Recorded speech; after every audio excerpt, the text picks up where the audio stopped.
গতকালকে আমার ক্যানিং পশ্চিম বিধানসভার অধিকার সভা আমি যখন যাচ্ছিলাম সেই সময় যাওয়ার পথে ক্যানিং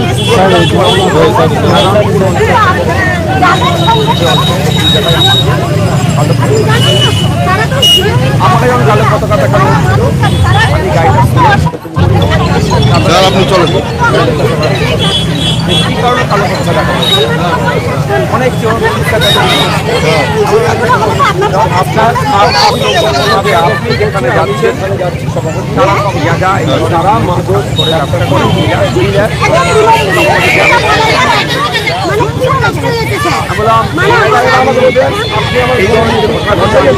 আজকে স্টেজে ঠিক কি বলি দেখেন তাহলে তার মধ্যে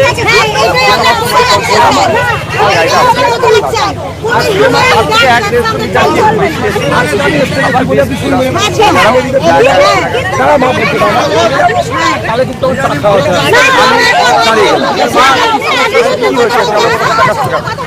না আপনাকে আমরা আমি বলছি যে কিন্তু আপনি যেখানে যাচ্ছেন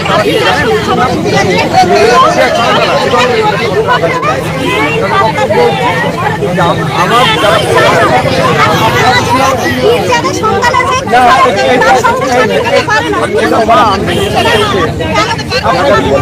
আপনি আমাকে বললেন ভাইজান আমি যাদের তারা বলছিল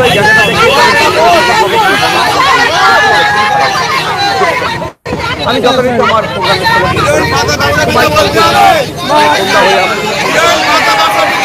আমি যে বক্তব্য দিয়েছি তার বক্তব্যের অনেকটা যা যা অনৈতিক কার্যকলাপ বিচারিক পবিত্র জায়গায় সাথে আমি এটাও বলেছি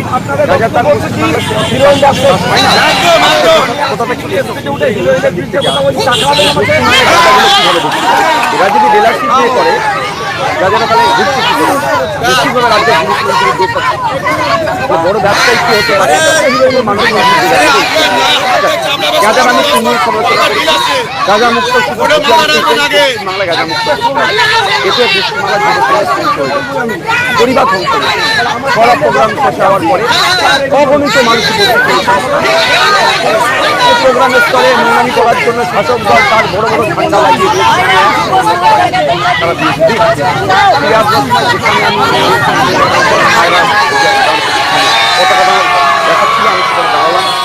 চা খেলাম তাদের হাতে যদি আমি কিন্তু গাড়ি থেকে নামিনি গাড়ি থেকে চা খেলাম তাদেরকে বললাম তারা বুঝলো তারা একটা কথা বলছিল গাঁজা আর পাত্তার কথা বলছে আপনি গাঁজার কথা সেখানে বলেছেন কারণ আমি সত্যিকার অর্থে তাদের বললাম বাবু আমি গাঁজা আর পাত্তার মধ্যে বলো ওরা বলো ঠিক আছে এবং এটাও বলে যে তারা বলছে তারা আমাদের নাকি আসবেন আমাদের খুব ভালোবাসে ঠিক আছে আসো যে কোনো একটা শুক্রবারে যদি মনে হয় আমার সাথে এসছে যে ওই ছেলেগুলো ছিল এরা গাঁজার কোনো বিজনেসের সাথে যুক্ত তার নাম আর একটা করে যদি পারো আমাদেরকে দাও দেখো তার বিরুদ্ধে আমরা কি ব্যবস্থা গ্রহণ করি এটাও বলে তাকে দিলাম। তারপরে একটা ওই যে বাজারটি ছিল যে বাজারটির পাশেই ফুটবল মাঠ নারায়ণপুর মনে হচ্ছে অঞ্চল ওখানে ওই যে কিছু ছেলে যে ভাইজান আপনি গাঁজার বিরুদ্ধে বললেন না আমি যখন আসছিলাম ঠিক এই ধরনের আমি তাদেরকে বললাম আমার গাড়ি থেকে ভাই কে বলেছে আমি বলিনি আমার রেকর্ড তোমরা দেখালে শুনে নাও তখন ওরা আরো কিছুজন সাইডে আসলো আমি বললাম গাড়িটা দাঁড় করো বাবু আমি আবার গাড়িটার কাঁচটা খুলে দরজাটা খুলে গাড়ির ভিতর থেকে আমি একটু বাইরের দিকে বার হলাম তো বললাম যে আমি কে বলেছে বলিনি তোমাদের কথা শুনে গিয়ে আমি ওখানে বলেছি না ভাইজান আপনার স্টেজে যারা ছিল তারা নাকি গাঁজা ব্যবসায়ী গাঁজার ডিলার আমি বললাম বাবু আমি তো জানি না তুমি আমার ডিটেলসটা দাও তার বিরুদ্ধে কি ব্যবস্থা গ্রহণ করি দেখি দেখো তোমরা আর একটা কথা হচ্ছে আমাকে একটু ইনকোয়ারি করতে দিতে হবে সময় এই বলার মধ্যে ওই কিছু সবাই চিৎকার চাচ্ছে সবাই ওই অভিযোগটাই করছে আমার সাথে কেউ খারাপ আচরণ তখন পর্যন্ত করেনি যেটা সত্য কথা সেটা আমি বলতে হবে মানুষকে জানতে হবে যে অ্যাকচুয়াল ফ্যাক্টটা কি তারা বলছে আমাদের এখানকে শেষ করে দিল অনেক মাও ছিল অনেক বাপেরা অনেক বয়স্ক অনেক ইয়াং ছেলে কলেজ পড়ুয়া ছিল ভাইজান আমাদেরকে শেষ করে দিচ্ছে আমি বললাম ভাই তুমি বিশ্বাস করে তো আমাকে আমি সঠিক পথে চলছি বলে অভিযোগটা জানাচ্ছ তো বললো হ্যাঁ আমি তাহলে ঠিক আছে তুমি তাহলে যারা যারা এই অন্যায় কাজ করছে আমাদের পার্টির নাকি ঝান্ডার নিচে আছে, তাদের ডিটেলসটা আমাকে দেবে। ওরাও এক প্রকার কনভিন্সড হয়ে যাচ্ছিল। সেই সময় 2-4টে লোক আসে, দেখলাম কি ওই ভিড়কে তোমরা যাও আচ্ছা আপনাকে আর বলতে হবে না, আপনি চলে যান। ব্যাপারটা একটা বোঝার আছে। যাদেরকে আমাদের বিরুদ্ধে খাপিয়ে তোলার চেষ্টা করেছিল, বাস্তব কথাটা বলেছি, তারা বোঝার চেষ্টা করেছে। তাদের লড়াই গাঁজাকে বন্ধ করার যদি সত্যি করে হয়, আমিও গাঁজা বন্ধের পক্ষে, গাঁজার যেটা চলছে এর বিরুদ্ধে আমি। সুতরাং তারা কনভিন্স যখন হতে শুরু করলো, দেখলাম এটা হলো। এবার তারপরে আমরা ঠিক আছে অবশ্য ভালো থাকো, যদিও তারপরেও বললাম ওর মধ্যেই যদি কারো মনে হয় যে এরা অন্যায় করছে, আমাদের পার্টির সাথে যুক্ত আছে, তাদের ডিটেলসটা দাও, তাদেরকে আমরা একটু টাইম দাও, ইনকোয়ারি করে তাদেরকে বহিষ্কার করে দেবো, বার করে দেবো, কোনো সমস্যা হবে না। কারণ আমরা সমাজ ব্যবস্থা পরিবর্তনের জন্য রাজনীতিতে এসেছি, এই গাঁজা মুক্ত সমাজের জন্য এসেছি। আর আমাদের ঝান্ডা ধরে গাঁজা তো বিক্রি করবে, তাহলে তাদেরকে কোনোদিন রাখতে পারি? বলার পরে আস্তে আস্তে আমরা আসছি। রাস্তার দু সাইডে প্রচুর লোকজন দাঁড়িয়ে আছে, ভালোবাসার মানুষও আছে, তৃণমূলেরও লোক থাকে। কারণ যখন আমি যাচ্ছিলাম, প্রথম যারা আমাকে কালো ঝান্ডা দেখাচ্ছিল, যে ঝান্ডা দেখাচ্ছে সে হাসছে, আমি তাকে বললাম বাবু হাসলে, এরম ভাই বললাম যে হাসলে আর বিপ্লব হয় না, তুই প্রতিবাদও করছে, হাসছে কেন? মুখ বিনা হাসিতে কালো ঝান্ডা দেখাও, সে হেসেই যাচ্ছে। আসবার সময় তার সাথে দেখা হয়েছে, তার হাতে ঝান্ডা ছিল না, তখনও হাসছিল। দেখার সব মানুষজন থাকে, যেভাবে তাকে আমাকে স্বাগত জানাবে বলুন বা আমার প্রতিবাদের জন্য তারা দাঁড়িয়ে আছে, যেটা ভাষাই নেবেন। রাস্তার দু সাইডে প্রচুর লোকজন দাঁড়িয়েছিল, রাস্তা আস্তে তাদের হাত দেখাতে এসেছি, কে কেমন আছেন না আছেন করতে করতে আসছি। ঠিক বাজারটা শেষ হবে, এসে খবর পাচ্ছি নাকি আমাদের শুভাকাঙ্ক্ষী কিছু যারা প্রোগ্রামে গিয়েছিল, বাইকে করে ফিরছিল, তাদের উপর চড়া হয়েছে। এই চড়াওটা হয়েছে, নোংরামি কাজ করেছে। এটা এবার যখন যারা আমাকে প্রথম বলছিল ভাইজান গাঁজা নিয়ে প্রতিবাদ করতে হবে, আপনি গাঁজাওয়ালাদের প্রোগ্রামে যাচ্ছেন, তারা আমার কাছে ছিল। আমি বললাম বাবু এটা কি হলো? তুমি আমাকে সঠিক দিশা দেখাচ্ছিলে, আর এই ধরনের অন্যায়টা কারা করলো? তখন ওরা সরাসরি বলছে ভাইজান এটা আমরা করিনি। তাহলে কারা করলো? ওটা কারা করলো? এখানে বুঝতে অবকাশ লাগছে না শওকত মোল্লা সাহেব, যে ক্যানিং পূর্বের মতো জায়গাতে মানুষ রাস্তার দুধারে ঢল নেমেছে, চন্দনেশ্বর থেকে শুরু করে নারায়ণপুর থেকে শুরু করে বিভিন্ন জায়গায় ক্যানিং পশ্চিমের মানুষ, হাজার হাজার মানুষ রাস্তায় নামছে, আতঙ্কিত হয়ে গেছে বলে আমাদের কর্মীদের উপরে চড়া হয়েছে। দুর্ভাগ্য, সেখানে কিন্তু পুলিশের একটা অংশ ছিল। প্রথমে তারা নীরব দর্শকের ভূমিকা পালন করে, যখনই হয়েছে আমি আমার কর্মীকে মারবে, আমার ভালোবাসার মানুষকে মারবে, আমি তো চুপ করে থাকতে পারবো না, আমি গাড়িতে নিয়ে পড়েছি। পুলিশ এসে বলছে সাহেব আপনি গাড়ি তুলুন, আপনি চলে যান। আমি কেন যাবো? আমি যাবোটা কেন? এইবার কিছু মানুষজন যারা কিন্তু ওখানে প্রতিবাদ এই গাঁজা নিয়ে কথা বলেনি, তাদের মধ্যে তারা নয়, অন্য কিছু মানুষ আপনি চলে যান, আপনি চলে যান, আপনি চলে যান এই করছে। এটা বুঝতে হবে ব্যাপারটা। আমার ভালোবাসার মানুষ মার খাবে, আমি চলে যাব?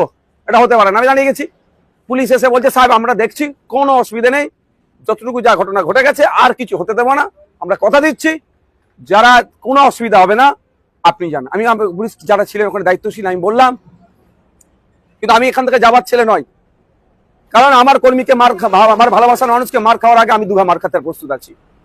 তারা আমাকে রিকোয়েস্ট করেছে, বা গ্রামের কিছু শুভবুদ্ধি সম্পন্ন মানুষ বললো যে ভাইজান, এবং যারা প্রথমে আমাকে বলছিলেন যে গাঁজা নিয়ে গাঁজাওয়ালাদের প্রোগ্রামে আপনি যাচ্ছেন কেন, তারাও এসে গেছিল অনেকে কাছাকাছি, এসে ভাইজান আমরা দেখছি, আমরা এটা মর্মাহত, এরকমই ভাষা বলেছে, আমরা মর্মাহত, এই কাজটা আমরা করতে চাইনি, কেউ মধ্যিখান দিয়ে করে দিয়েছে। এবার কেউ মধ্যিখান দিয়ে করে দিয়েছে সেটা হয়তো উনা বললেও আমি বলছি শওকত সাহেবের ঘনিষ্ঠ মানুষরা এই সুযোগটা নিয়েছে।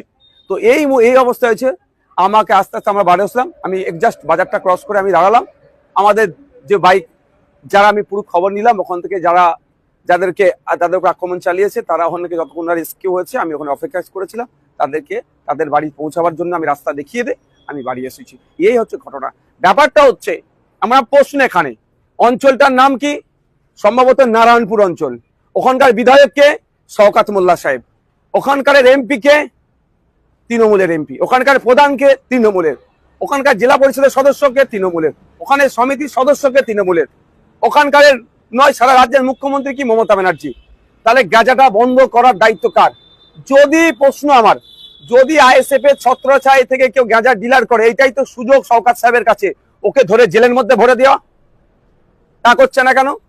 মানুষকে এই ধরনের প্রোগ্রাম করাচ্ছে বা এই ধরনের প্রোগ্রাম করছে কেন? প্রশ্ন থেকে যাচ্ছে। যেখানের বিধায়ক শওকত সাহেব, তার এলাকায় গাঁজাতে গ্রাম শেষ হয়ে যাচ্ছে বলছে, অঞ্চল নাকি শেষ হয়ে যাচ্ছে, তাহলে গাঁজাটা ব্যবসাটা বন্ধ করতে পারছে না কেন? ওরা তো সরকারে আছে। এমনিতেই আমাদের কর্মীরা কিছু করে না, ভাঙড়ে রাজ্জাক্কা খুন হলো আইএসএফ এর নেতাদের নামে চিৎকার চেঁচামেচি করে আইএসএফ এর নেতাদেরকে কিভাবে গ্রেফতার করতে হবে তার জন্য উঠে পড়ে লেগে গিয়েছিল। আর আইএসএফ এর কোনো ওনাদের কথা যদি কেউ গাঁজা বিক্রি করে, এই তো সুযোগ তাকে ধরে জেল খাটানো। সম্পূর্ণরূপে আইএসএফ কে সাথে আর রাজনৈতিক ভাবে পেরে উঠতে পারছে না। সাধারণ সরল সহজ মানুষকে ভুল বুঝিয়ে আমাদের বিরুদ্ধে খেপিয়ে তোলার চেষ্টা হচ্ছে। যখন সেই সহজ সরল মানুষটাকে তাদের ভাষায় আমি বুঝিয়ে দিচ্ছি, ওরা চাইছে গাঁজা বন্ধ হবে, নওশাদ সিদ্দিকীও চাইছে গাঁজা বন্ধ হোক। ওরা বলছে আপনি কেন গাঁজাওয়ালাদের প্রোগ্রামে গিয়েছেন? আমি বলছি গাঁজাওয়ালাদের প্রোগ্রামে কি আমি তো জানি না, আইএসএফ এর প্রোগ্রাম, কারা অ্যারেঞ্জ করেছে আইএসএফ এর নেতৃত্বরা। তারপরেও বলেছি আমি স্টেজে উঠে গাঁজার বিরুদ্ধে কঠোরভাবে বলবো এবং স্টেজে উঠে কঠোরভাবে প্রতিবাদ করেছি। ঘুটিয়ারি শরীফের মতো পবিত্র জায়গাতে কোনোভাবে গাঁজা এই ধরনের অন্যায় কাজকে প্রশ্রয় দেওয়া যাবে না। সারা রাজ্যের ক্ষেত্রে বলেছি। তাহলে স্বাভাবিকভাবে ওরা আমাকে যে কথা বলেছিল আমি স্টেজে উঠে যে সে কথা বলেছি।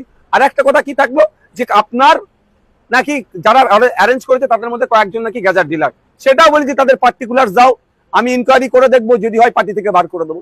তাহলে সাধারণ মানুষ বলুন বা তৃণমূল যাদেরকে বুঝিয়ে নিয়ে এসেছিল বলুন, তারা আমার কথাতে তারা স্যাটিসফাইড হয়ে গেছে, আমার কথাতে তারা ভরসা পেয়েছে।